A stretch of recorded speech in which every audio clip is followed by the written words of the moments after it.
Hey everybody, today we're talking about the literature of early America, beginning at the start of our nation's past to 1800. And this is Unit 1, A Gathering of Voices. You should have read pages 18 through 28 in your American Lit textbook. And here are 3 topics for tomorrow's lesson. First off, we want to talk about the Native American traditions. Number 1 are the oral traditions.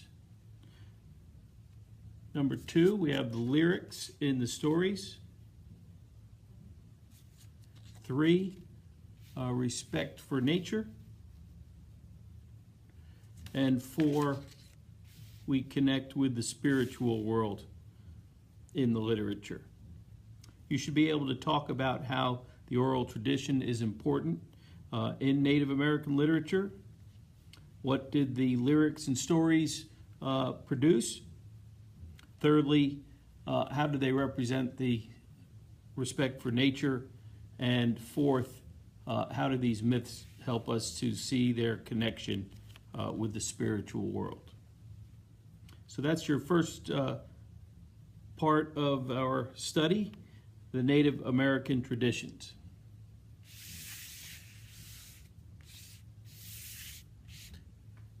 Next up, we want to talk about the literary terms. We have 3 of them. The first, Native American literature as origin myths. So we'll be studying what are origin myths. You should be able to define that and identify that in your reading. Secondly, the themes. We deal with themes in the Native American origin myths.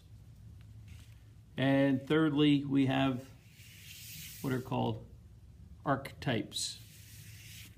We'll see how these are archetypal styles of narratives.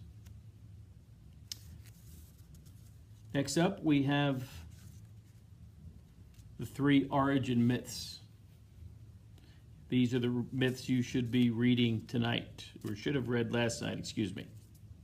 So, of course, the first one is the Onondaga origin myth, the earth on turtle's back. Secondly, the Modoc origin myth as told in When Grizzlies Walked Upright. That's a cool story. And third, the Navajo origin legend reveals how the Navajo perceived the beginning of humankind, the first man and woman. So see if you know who they are. That will assist you in class tomorrow. All right, so as we get to the end here, where we have questions, we'll try to answer these questions tomorrow in class.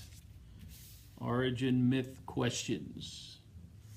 The first one is to explain who or what is created in the story. So come to class prepared to answer these questions. Secondly, what human qualities are evident in these stories? And the final question, see if you know who the creator or creators are in the stories, in the origin myths. So that's all for now for the literature of early America and from its beginnings to 1800. Tomorrow we'll get to the activity in class.